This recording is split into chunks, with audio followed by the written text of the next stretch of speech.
you have to somehow physiologically look into your team and say, what is the possibility that we can deliver this? Like, how can we put our players to success? And what is the value of this player for this game? And unfortunately, you can play this player every time 90 minutes, but you will pick up an injury. You will have to take a risk. And every time you play 90 minutes and you're not adapted to it, the risk becomes bigger. With the World Cup approaching within America and Canada and that surrounding area, do you think that might leave a legacy and a push to see all players thrive through the system? I think America can do things that we don't expect them to do. And we can laugh about their tactics and we can laugh about the way they approach things. As an example, with Emma Hayes coming in, changing the tactical perspective, with the dedication of these women working in a way that they all have been doing, that was a golden combination. What do you think the differences are in terms of that high performance setting when you think of the Netherlands and Europe and then your current role in America? Is there any standout differences in terms of the cultural aspect of it? Yeah, but I think the cultural things for us is more on the staffing end. Relative, we were obviously getting like 2 European coaches. Pochettino is obviously an Argentinian coach, but he worked most of his coaching career in Europe. So I think this is one great example where if you go, my first day in America, I arrived on the training field with our men national team. And I was always used to having like 5-6 people around the field. Only if if you have a function, you're around the field and you support training, yes or no. And I looked around me and there were like 30 people. There was a photographer and there was a social media guy and there was a social media girl and there was another like a videographer. There were so many people around this field who all have like different functions. It wasn't only about the team. It was also about how to expose this on the world, and how to show what we're doing and how the grind looks like. And then there was a head like sports scientist running around the field with a whistle and like earphones in, saying, "Oh yeah, exercise lasts another 10 minutes." And I had my feelings about this, and I said, like, I don't know about this. I don't know if I can ever think that this is something good, but somehow it worked for them. So somehow this is how Americans work. It's really intense. Everyone has to take part of it. You have to be having this sense of belonging. There cannot be any like hierarchy on the field. Everyone has a role. If you don't have a role, you just feel bad. While in Europe, you just accept like, he's the head of performance. So he's on the field doing everything. So he's the person who talks to the coach. And if I don't say anything, I know that goes through him to this particular person. So that is a big cultural difference where the sense of belonging comes to what you show that you can do to the team. And that counts for players and it counts for staff. And in Europe, it is we as a group, this is what we have been doing. And you don't have to be exposed to the head coach because there is a clear schedule of who is at the table talking about the training and who is at the table talking about injuries that happen. And there is a clear understanding of who's doing that. So the sense of belonging, there's so many like people working in Europe on these teams, but they don't have to show that what they're doing belongs to the team. While in America, that's definitely the case. And it's nothing bad or wrong or different. It's just different. It's just a different perspective. And it also makes it you have to have some like different managerial styles to it. And in terms of soccer then, are we calling it soccer or football? Football, of course. Okay, so in terms of football and the talent pathways, and you mentioned the standards that you set and the standards that are integrated within a country and a nation to perform to the best. Where do you see football going within America? And there's always that cliche, especially from a British point of view, when we look at the MLS and we look at America in terms of football and we kind of laugh and snigger at it. But from a talent point of view, can you maybe give some insight on what the ambitions are for the nation and where it might lead in comparison to maybe the European competitions, the European players, as well as the South American players? Yeah, it's a really good question, and I can only give you part of your total answer because there is so much different in the landscape relative to the pathway that actually is there in every European country. So if you look into you're a 7-year-old kid and you want to play football in America, first of all, it's really expensive. It's a pay-to-play principle. So you pay money, you go to a club. So if you pay $2,000, $3,000 a year and you go to a club, you also expect your kids to be really good somehow. So you're in a team, you're put in a team, and then you play a competition that is one of many competitions, which is not directly a pathway. It's just you're playing, and your coach is going to decide whether or not you're good enough to play that particular game. So if you, like the next year, you're probably in the same team, and you just play in the same competition like a year older. It's not like, hey, you're in like the under 8-4, and next year, hey, you're better, so you go to the under 9-2. You just stay pretty much in your under 8-4. You go to under 9-4, you go to under 10-4, and then you go to under 11-4. And by the time you reach 12 years old, high school starts, or middle school at that time. And then the shift becomes like you go to school for sports. So they're a lot of people aiming for university. Nothing bad there, but you already recognize that in Europe, it's very common if you're better, you're going to be put in a team higher. Or you'll be scouted by, if you're really good, you're scouted by, professional club, and you're at least, they have their eyes on you. And then if you're good enough, you can do a trial, you go into their academy, yes or no. That's a little bit different because the academies in America also aren't like as big. Now with the MLS Next, I think that's a really good thing, starting at like 15 years old about. So when you're 15 years old, it's the first time that you actually can enter like professional youth league. So where it goes, I don't know. I really don't know. It is a challenge to make sure that kids from when they're 12 years old, they're being pushed into like, the highest level possible. I think they all have like professional coaches, so I don't think that that's the issue. But it would be really cool to have some kind of a tiered level where the better kids are playing against each other, so that the level of all the best kids is being pushed up. And then you have like a second level and a third level. And once they think like, oh, hey, you're a late mature guy or girl, and you're 15 years old, we give you another year, and then you will enter like the under 17s in MLS. You have the opportunity instead of you just sticking with your team and no one really sees you. So I think visibility is an issue. There is a lot of work right now done by the MLS where they're trying to track all these games by video and then score all the individuals. I think that's a good help. And there's a lot of technological support right now being pushed. So there is a lot of work to do, but it is going into the right direction. Eventually, and it will take a couple of years, the league will show itself. Like if you get better talent in, you also get a better league, of course. And then now you see that there's more and more trading happening between European clubs and American clubs. I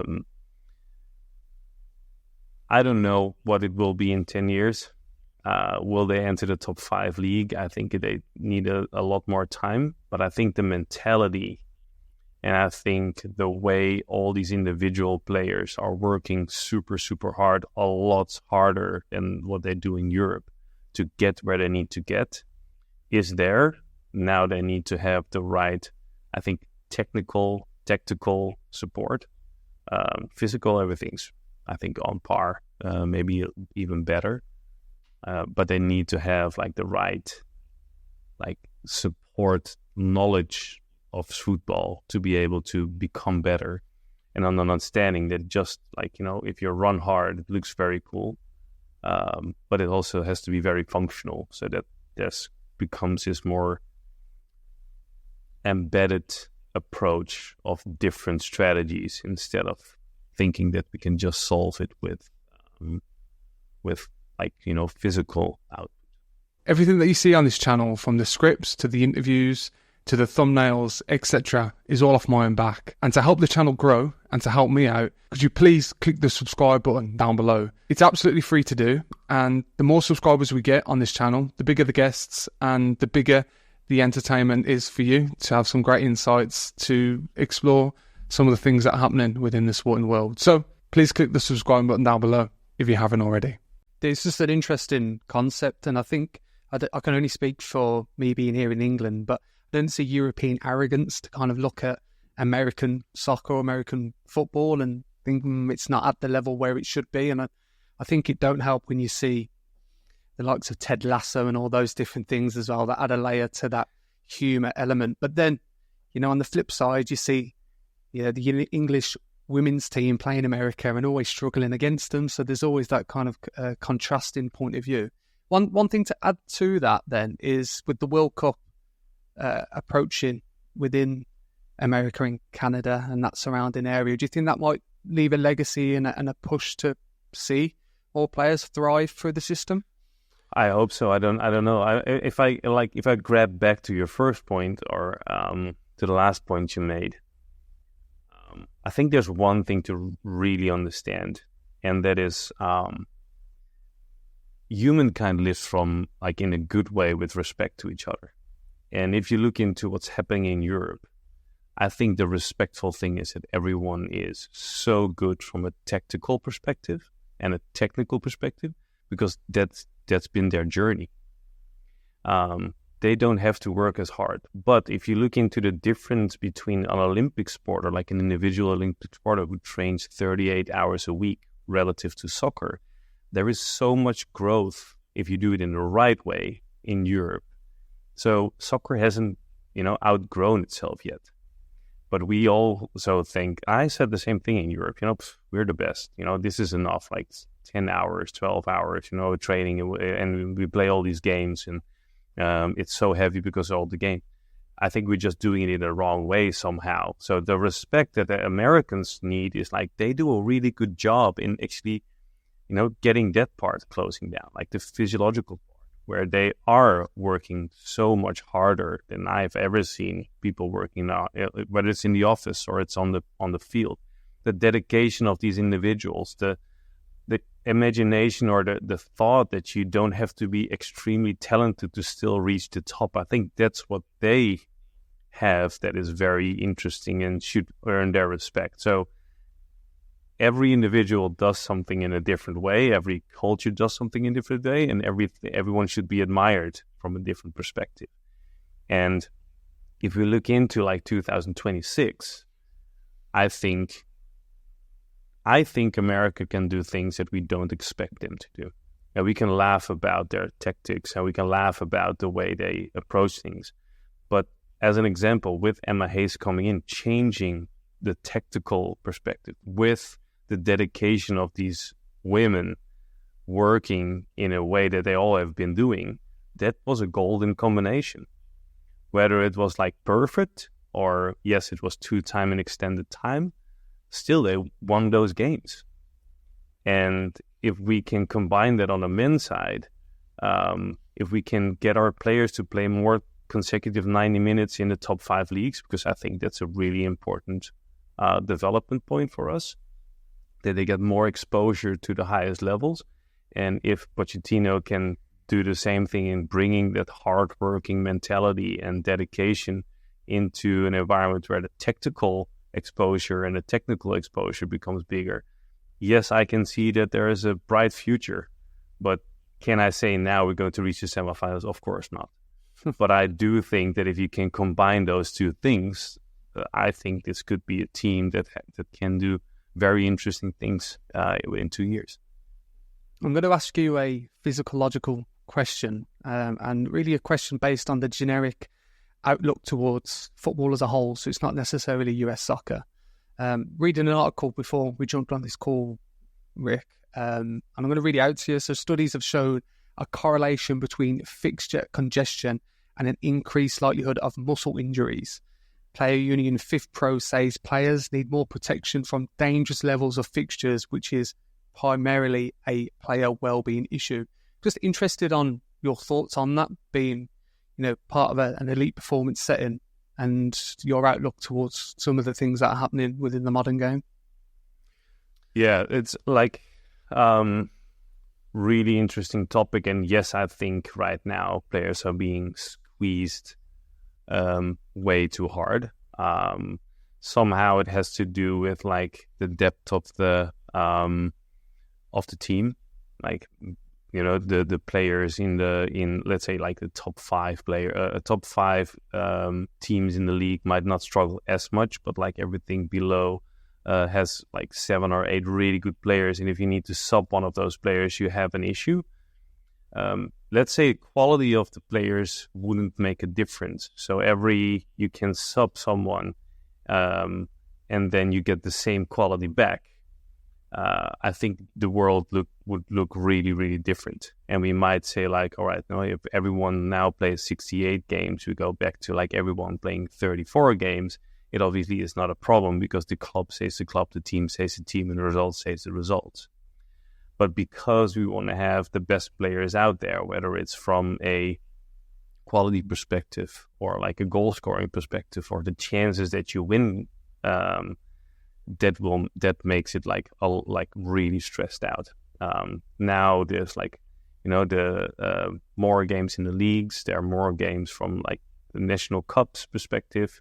Multiple cups playing. There is the World Cup. There's an Olympics. There is more opportunities to play European football instead of just 2 leagues. Now it just goes down all the way to like the number 8. If you're number 8 in the competition, you still get a chance to play European football. Then you got like the leagues that if you're not in the fixture already because of your position on the ranking, you have to go through June to do the pre-rounds. There's just a lot going on.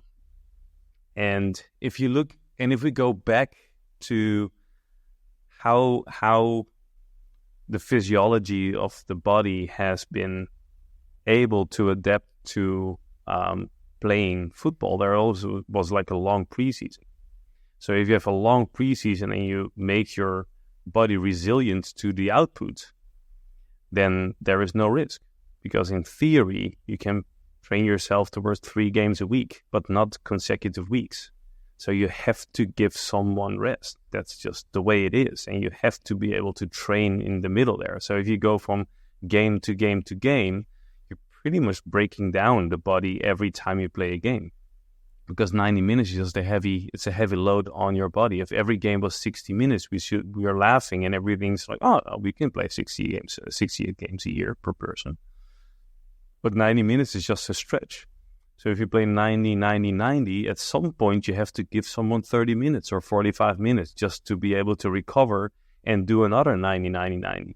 And you have to have preseason to adapt yourself to it. So what you see more and more, and I think that's just a not smart way to get players ready, is you go from adaptation, where now there's a question mark whether or not you should adaptation exists, and I think that's an actual stupid question because yes, it is existing, to like recovering from intensity. So now we think with all you need to recover, we do all these recovery strategies, and then we hope to speed up Mother Nature's gift to us and saying like, hey, we're going to bypass Mother Nature, we're going to speed up the body recovery, but we haven't shown in any case that it actually helps.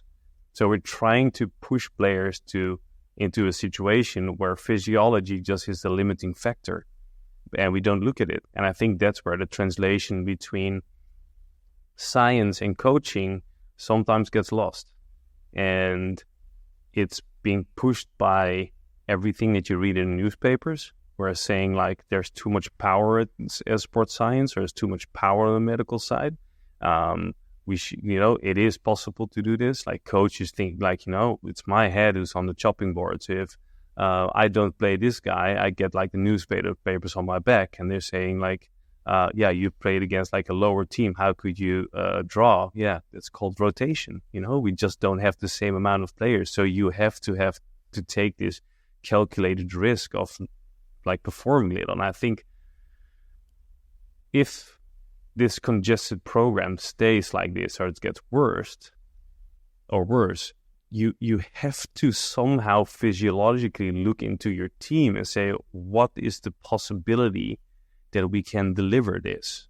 Like, how can we put our players to success? And what is the value of this player for this game? And unfortunately, you can play this player every time 90 minutes, but you will pick up an injury. And you will have to take a risk. And every time you play 90 minutes and you're not adapted to it, the risk becomes bigger. And the first thing that will snap is a muscle. And the second thing that will snap probably is like this clumsy action or some kind of an action, and it's a ligament.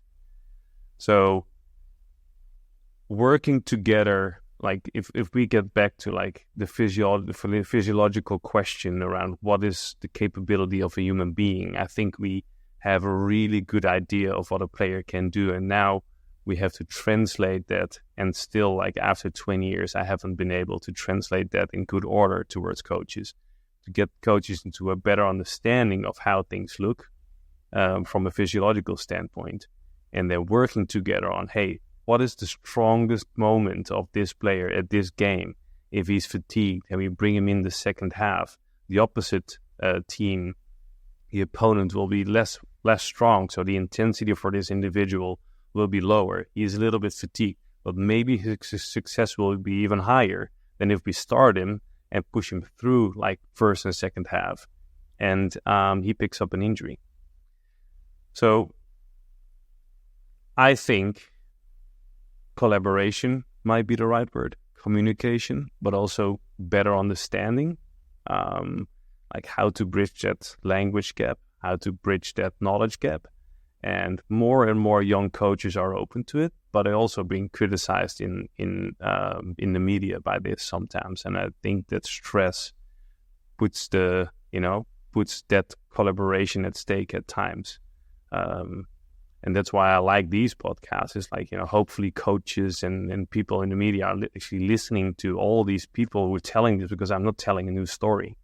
But everyone just listens to these moments of explanation where we can see that, yes, the congested program is an issue. But the issue is also that the stress that's put on coaches at times is just unfair. And it puts collaboration with the people who have more knowledge around these individual players at stake. And it doesn't serve the players, it doesn't serve the team, it doesn't serve the coach, and eventually it doesn't serve the media also. I hope that gives you a bit of it's a long answer, but I think it's such a complicated issue that's, takes a lot of explanation to get to the point. Absolutely. And just on that then, Rick, what do you think it takes to implement these elements then? So there might be traditional views, but I think personally, and it might be traditional views and you're trying to, bring to light some of the ideas that you just mentioned in your answer. I think personally we're in a little bit too deep with this in terms of the commercial element of football and the amount of games that you mentioned. It was evident, I think, in the European Championships last summer where players were fatigued, especially me as a fan watching England. I noticed it significantly in terms of the players. What do you think it takes for it to be implemented then? Is it a strike in terms of players? Is it a serious injury? Is it an awareness from an education point of view? I'm just interested on where you think this might be implemented, because it's not stopping anytime soon. Do we need bigger squad sizes? Again, all these variables. I'm just interested on your thought as an expert around that. I think the biggest word is the answer. The answer I'm going to give you is something you probably won't expect me to give, but it's trust. You see that coaches travel with their high-performance team, and they have a lot of trust in their head of performance or the physical coach. And this person is the person who can make a change. Once it's a different strategy, and I think we're lost in strategies, there are so many different approaches to this that coaches just don't understand anymore what to understand. Eventually, we have to go back to the source of things, which is, like I said, like the physiology, what Mother Nature gave us. And there is so much evidence that, you train in a certain rhythm and you can just measure what the effect is on the body. But I think there is this difference where when I studied and when I studied, like this study was physiology or actually biology. Now it's like sports science. So the physiology part became way less interesting, way less important, and the GPS outputs became more and more prone to, to understanding. So there are a lot of physiologists or sports scientists who are saying, oh, we done 400 meters over 20 kilometers an hour, so now we have to stop. But there's no why behind it. There's no idea behind it. So if the coach trusts this person that this is a right number, then it will stop. But we physiology-wise don't even know it was enough or too little or whatever it was. So I think we have to go back to what Mother Nature gave us. And then per individual, find out the strategies with all the technology that we have. We can measure so much about recovery, where the player is. And then the coach has to trust the process. And from there on, have to make decisions on, is this a right decision, yes or no? I'm going to give you an example of how it can work.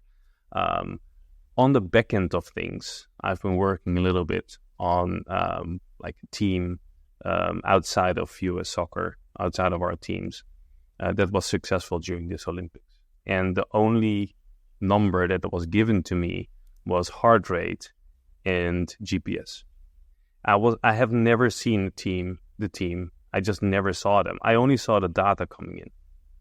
So the only thing I had was physiological knowledge around these players, but I did have the trust of the trainer at that time. So it was very easy for me. This wasn't the soccer team though, just to make sure that I didn't get in trouble. So it was like, I could go through all the heart rates and all the GPS numbers and create the calculation on my end, but also see what the session did to their bodies and help them with their periodization. And it was a really gradual growing of periodization. So at the end of the tournament, the players said, like, this was such an amazing experience. I still feel fresh. I want to go back to my club and tell the club that this is how we want to do this. And the coach said, like, hey, we picked up 0 injuries over time. So we trained with each other so long. We went through this tournament. It was playing day, resting day, playing day, resting day. And then there was like a double somewhere in the middle and playing day, resting day, playing day, resting day. So somehow the trust, whether or not I did a good job, the coach trusted me. We found out these strategies, the intensity of the training, how the exercises should look like. It was very much dedicated to like the end result of the game. And it worked out. And it was a very congested program. And we didn't allow the environment to, how you say it, like to go south just because every time we thought like, oh, there's fatigue, we were able to adjust it and saying, all right, that means that we have to do this tomorrow. And we did it on an individual basis, but it was the trust between the explanation of the yes and no possible and the execution that was, I think, spot on by the coach and the trainer that helped the team reach a gold medal eventually in good health. And I think if you can do it in that way without losing sight of, all the basics of everything, it's just what is possible for the human body, I think you can be successful. And yes, I wish everyone could have like a deeper player pool, because if you create better players, then, you also create a better team and less risk.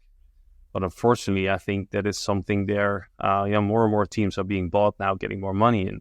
But they're, the less superior leagues will not have that. There are still leagues right now where the number 7 on the charts has 1 sports scientist and 2 physical therapists, and that's it.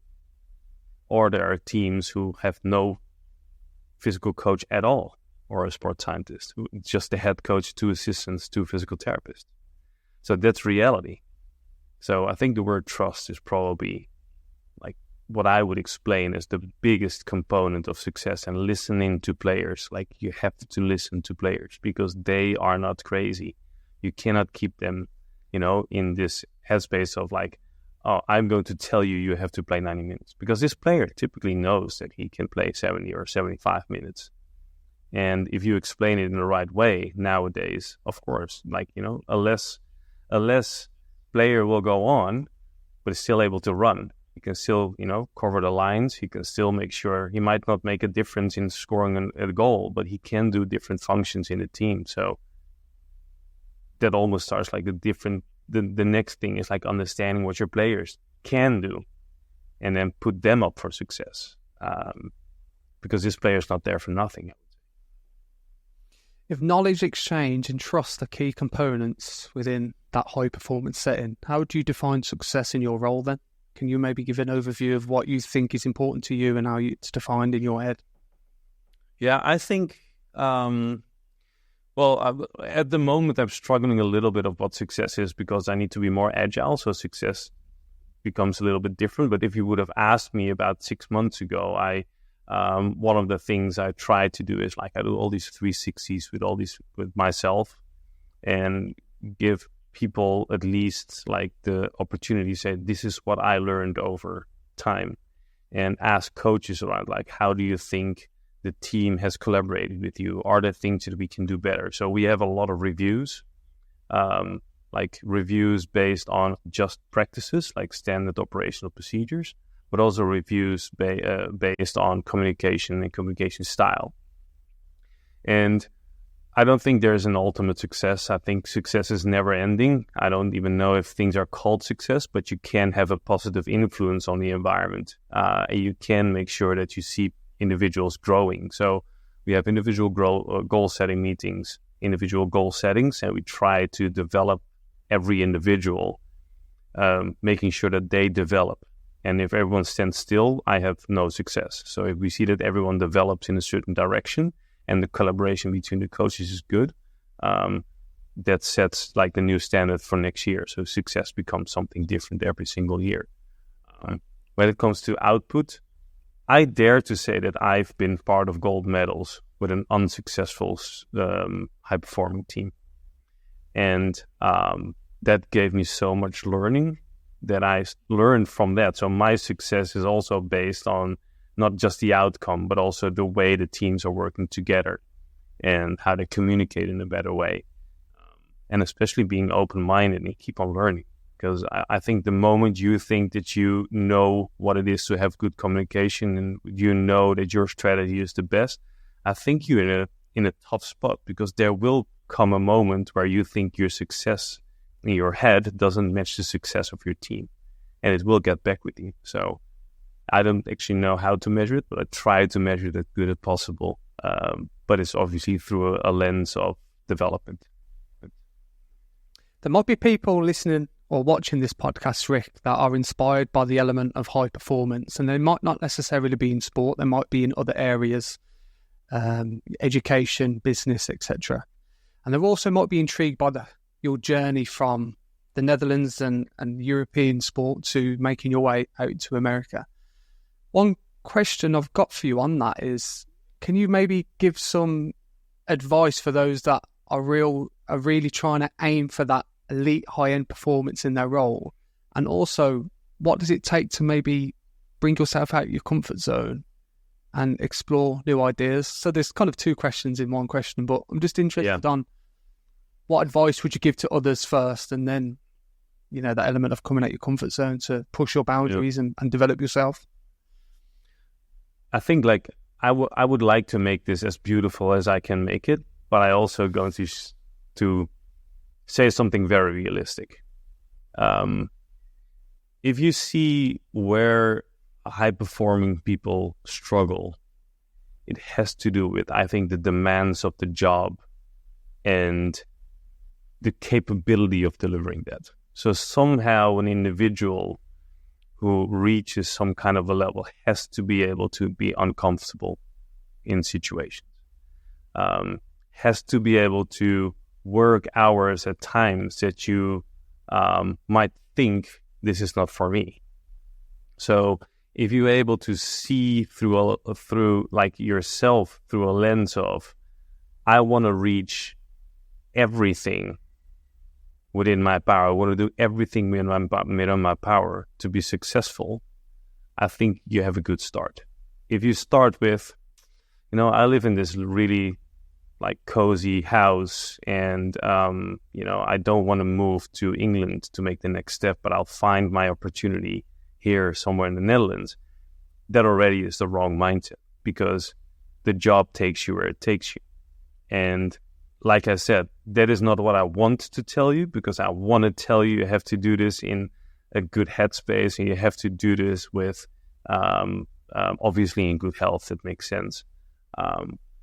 But you see that a lot of people right now pulling out of the job because they just can't deal with it for a longer time, because they pushed themselves away too long.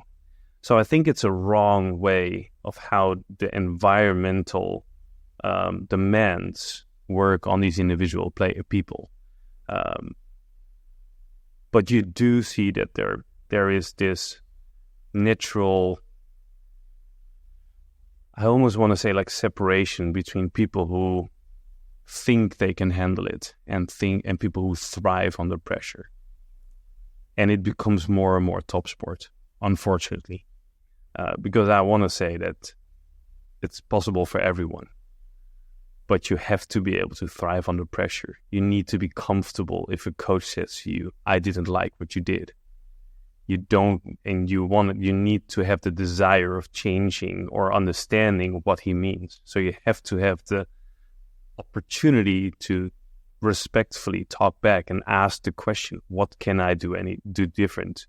And that will remove the stress. So you have to at least be able to, have good communication,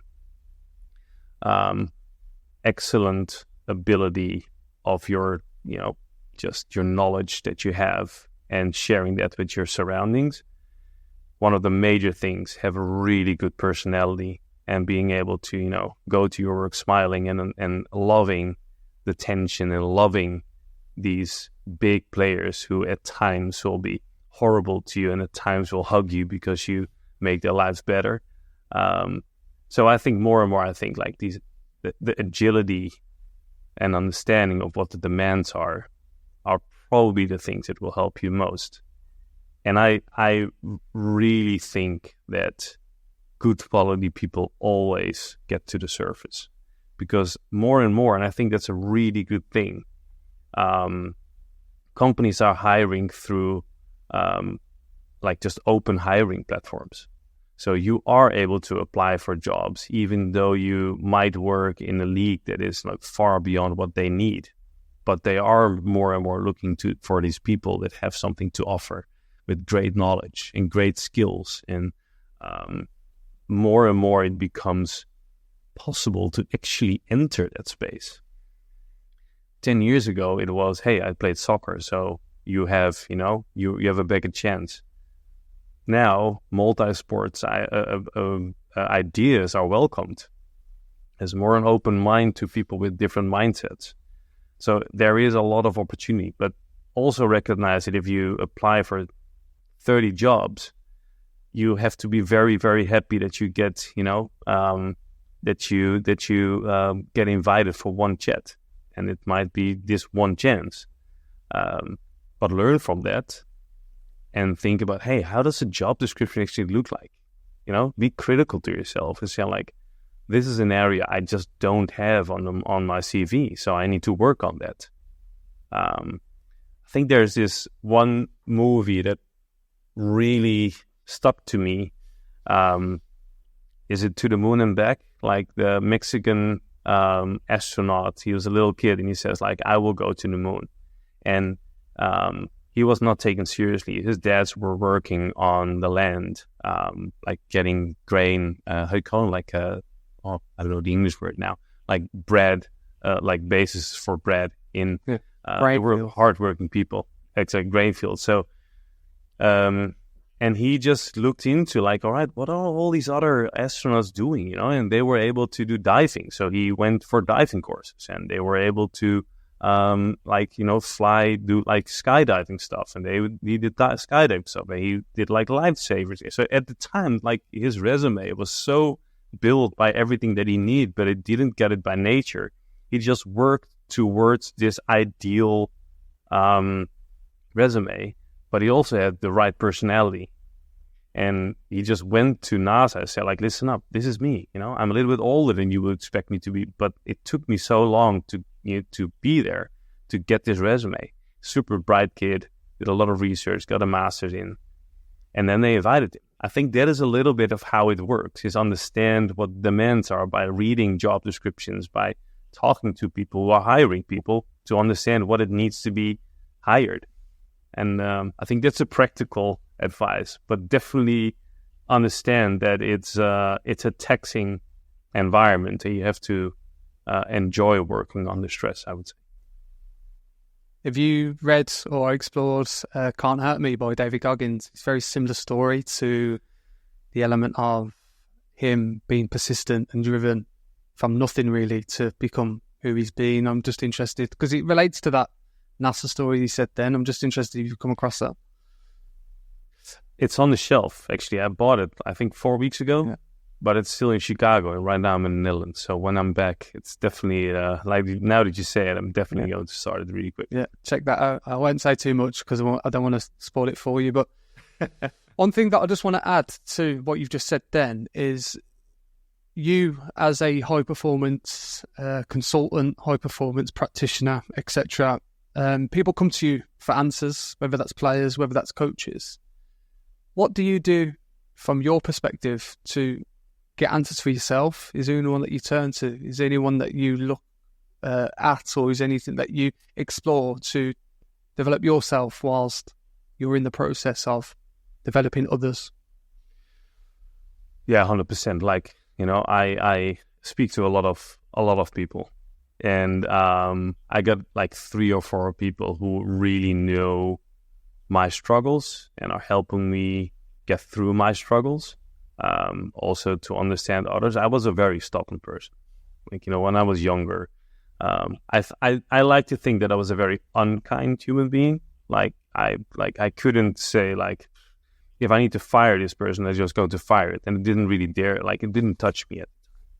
More and more, like maybe because I got kids at times, I opened up more, and I started to realize that the conversation with people who I know, friends amongst them, but I have very bright friends. I'm very lucky with that. Like, they really gave me feedback on who I was and what I need to do, and what my, the way I put myself into a conversation has effect on them and effect on other people. And more I came into like the professional area where I asked professionals to help me. The latest one was someone who I'm talking to, learning me about agile management. I've done a lot of courses, and I thought, like, and masters and all my degrees, etc. But they didn't really help me as much as these individuals holding the mirror in front of me, saying, like, you actually are an unkind person, and I think this is the effect that you have on me. And it was like, wow, like eye-opening. So I learned to be super transparent, really transparent. Like, I shared my individual development plan with my whole team, as an example. I am asking people how they're doing, but I'm not taking I'm okay for an answer. But I really try to understand what their personal environment is, what their personal situations is, how they feel. And I love to think that I'm like reasonably okay in that area. I like to think that I hold people accountable in a way that makes sense, supported by knowledge, and not just saying, like, when you're emotional, saying like, I don't like what you do, because sometimes I'm wrong. So speaking to all these individuals and started to understand myself helped me to help others. But in all honesty, you should ask other people how they think I manage them and help them, and if that's a good way. What I do a lot is every year everyone has the opportunity anonymously to go through a 360 and say, like, this is what I think of Rick Cost. This is how I think he supports me. And it can be very positive and very negative. I don't know if everyone would answer that in a positive way, or in a positive way, to be positive because they're scared of their positions. But I hope that they are answering things and knowing that that's being valued, because eventually leading the environment starts with knowing yourself. And if they don't give me an answer on what they think I need to improve to help them, I just think my way is the right way. And in all honesty, it's my team's way that's the right way, and it's me to make sure that I understand what they need to support them. But it took me a couple of conversations with people to realize and understand that. So, final question then, Rick. What is the future for yourself and maybe the area that you're working in? Is there anything that you've set out in terms of ambitions and goals and drive that you want to accomplish going forward? Oh, it's ambitiousless. I think eventually I will exit soccer in like 20 years or so. Or you never know, maybe the environment pushes me to end my football career. I just don't know. But I like to say by the age of 80, I hope to have found and laid the golden egg and solve football, at least from my understanding. Right now, I'm leading the analytics team, the sports science team, the medical team, research innovation. So I pretty much have all the aspects at hand to understand more and more about the game. So I'm hopefully eventually I can understand, this is what you need, what it takes to win.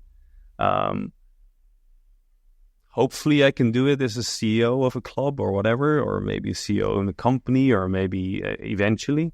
I like to, at some point, step in the shoes of a sporting director, whether it's whatever capacity it is. But I think I need to do a lot to make sure that I'm credible, seen as credible in the world of football, for people to give me that opportunity. But I am a person that eventually make it work, and I don't know when. And I know that it's very, it is a little bit like, it's complicated to say it, because that also makes people think that I'm, whatever, arrogant or whatever it is. So I'm always in this vacuum of saying too little or too much. But that's the honest answer. For now, short term, now 5 to 10 years, I just want to create the best high-performing team on earth. And it sounds really big, but a team that is transparent, where every practical implementation is built on either best practice or internal research and external research. Learn from the absolute best in the world and try to embrace what they're doing and making it a little bit better. With the result of, first of all, a really, really good 2026 World Cup on the men's side, 2027 on the women's side, helping the new coaches, hopefully getting better, helping players getting better, and just, try to be the best that we can be and the best in the world. A quote that comes to mind when interviewing you, Rick, throughout this last hour is, "No passion, no point." And I think you epitomise that passionate drive to keep succeeding and inspiring people and keep working towards high performance goals and being the best on earth, as you mentioned. So I just want to take this moment to thank you for speaking so elegantly and so openly over the last hour. And good luck in the future. And hopefully we can stay in touch and, more importantly, see your success, whether that's at the World Cup, whether that's in terms of player development pathway, etc. So good luck with that, and thank you again. Thank you so much. It's been an absolute pleasure, and it was amazing to be present. And thank you for all your great questions. Hopefully,